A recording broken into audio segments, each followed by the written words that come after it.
Hello, and welcome to the CDO Magazine interview series. I'm Todd Foley, Chief Digital and Information Security Officer at Lydonia.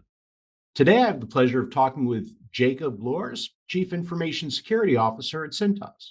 Jacob, thank you for taking the time to talk with us today. Hey, thanks, Todd. I appreciate the opportunity. I'm looking forward to it. It's always been the case, but even more so today, that because of the constant evolution of cybersecurity, um, there are new threats, new technologies, but that's also a people challenge, right? A skills challenge. And Yeah. how do you keep your teams current? How do you make sure that they're not only up on the latest and greatest, but that they continue to be really lifelong learners in their role? Yeah, it's a great point. I really advocate lifelong learning. I tell anyone who comes to me and says, hey, they're interested in a cyber role, I'm like, great. So you're going to be in school for the rest of your life. Are you comfortable with that? And not necessarily they're going to be going to a university or something Right. like that, but you're constantly learning. Everything's constantly changing. So we do meticulous hiring, right? And we focus specifically on somebody who has that kind of can convey that internal passion for that constant learning. And then we provide educational opportunities, whether it's in the form of continuous or recurring tabletop exercises, both at the technical level and at the executive level, decision making level, or if it's about gamifying some type of opportunity for capture the flag scenarios, something like that, Right. to create this kind of competitive nature to things like, hey, I'm the winner type. Or if it's just constant security awareness campaigns that are based on your role, not even your role within cyber or your role within IT. It could be your role within the enterprise itself.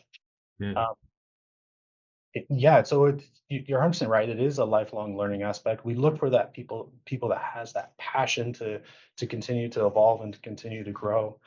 We curate daily threat feeds that we send out internally, and then we inside those daily threat feeds will say, okay, this is what the world is seeing. This is how we are prepared for it, or this is some additional investigation that we're doing to again spread the kind of awareness and to kind of grow that security culture.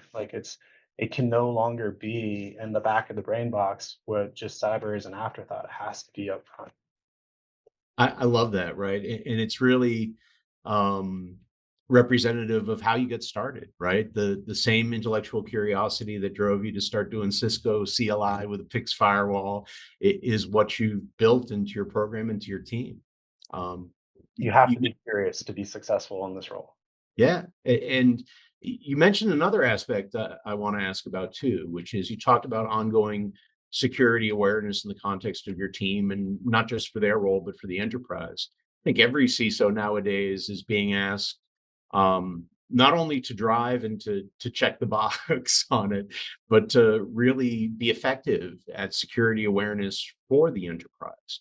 Yeah. Um, how how do you do that at Cintas, if you can speak to that? And what role does the culture of your security team play in the culture of the organization when it comes to security? Every organization I think is different. Let me just start there. Yeah, Some organizations are cyber from the get-go, and other organizations takes a little bit of time to warm up too. But you have to kind of approach, in my opinion, you have to approach cybersecurity through that no-fault lens. So every time that you interact with anyone in the organization, you're yeah, interacting with them for their benefit, right? They might have made a risky move and you're not contacting them because they made the risky move. You're contacting them to help them not make the risky move in the future, whether it's at the enterprise or whether it's at home, make it personal for them.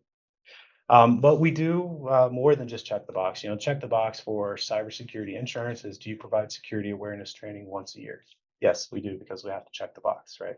Then we also, as I mentioned, we provide role specific training. So if you're in finance, you get specific training related to cybersecurity for a finance professional, right? If you're in an executive role, you get specific training for that executive. If you're handling a different type of device profile, you get specific training related to that device profile. And then, another check the box is, do you do phishing simulations? Well, yeah, yeah. of course we do, but we don't do one simulation a year from a domain that says you got phished.com, right? We will take a look at the phishing the legitimate email phishing attempts that we receive and block at our perimeter, and we will craft internal campaigns based around those. So real world examples that are continuous, not once a year. They're coming all the time. And then we measure our metrics against that. We try to understand, okay, what are some areas that are tripping up some of our internal employees that we need to reinforce some security awareness campaigns around? Whether it's something as simple as additional posters or additional communications that are going out or reminders on their screensaver lock screen. I love that, and I love what you're describing as kind of a no fault approach. I think it's rare where I don't talk to another CISO who doesn't admit that, at least when they started the role, they may not have been the most beloved person in the organization. Sure. And a lot of what we do in our work with clients is try and create initiatives where there's a specific benefit that security is trying to drive, engaging the business with a how can we help kind of approach instead of a don't do that kind of Yeah. approach. And I think that's huge in terms of perception, in terms of effectiveness of programs overall. If you find, and all you have to do is look at any of the continual surveys on employee adherence to security and understand if you don't bring them in to your program, if you don't have a cooperative environment, then you're not going to be effective regardless of how good your protocols are. Spreading security through fear, uncertainty, and doubt, or FUD, is not the way to go. I mean, that was the way of 20 years ago, where you came in with an approach of you have to lock everything down. You're the office of no, you're the office of everybody is operating with malicious intent. No. I mean, I operate on the mindset that everyone's trying to do their level best to get their job done correctly, right? And sometimes there's a cyber risk component that they didn't anticipate, and we're here to help them. I love the way you articulated that. I think that's something we all have to take to heart, and the only way I think that programs are truly going to be successful. Um, so let me ask you a hype question. Mhm. And I don't think I can talk to anyone these days without at least talking a little bit about AI. Sure. And there's a lot of buzz there, a lot of hype, but there's real potential there too, right? And while avoiding getting into specific technicalities, can you tell me how you view AI's place in cybersecurity, maybe as both something that you can leverage and something that presents a new challenge? Yeah, yeah, and this one definitely comes back around full circle. Um, and let's start with the challenge first, right? So from a challenge perspective, we know we've seen it already. Threat actors are leveraging AI in order to hit us with more attacks. Their bots are getting better. Their bots are able to pivot more quickly. Threat actors are leveraging AI to craft better phishing campaigns or more targeted phishing campaigns, spearing, whaling campaigns, right? We've seen this. We know it's going to continue to happen. And I can just imagine that as artificial intelligence and ML continues to advance, their attacks are going to get better.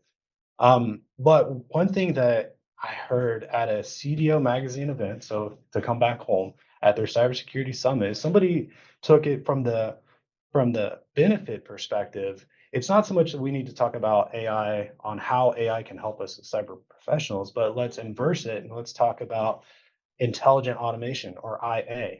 A huge benefit of AI is now the ability to leverage that inside of our tool stack to get better at intelligent automation. You called out earlier that there's I think you made the point related to the workforce, and we still have a massive shortage of cyber professionals and roles that are open within the United States. And the numbers vary, but it seems to land around 500,000 unfulfilled roles per year. Um, we can only overcome that by employing more automation, especially in kind of those uh, filtering out the noise environments, identifying what is a true positive versus a false positive, identifying where we can correlate different events together to bubble up a true scenario or a true indicator of attack that we need to focus on or indication of compromise we need to focus on. So the boon that we could have within AI and cyber is really, I think, just that better increased automation, increased orchestration, reduced opportunities for the threat actors to either hit the environment or dwell in the environment, and also to kind of cut out some of those unfulfilled roles because we'll still have that capability, but I think we can overcome a deficiency in that capability through automation. Well, thank you, Jacob, for joining me today. For our listeners and viewers, please visit cdomagazine.tech for additional interviews. And it's been a pleasure talking to you. I hope you have a great day. Oh, thanks a lot, Todd. I had a great time. I appreciate the conversation. It's good talking to you.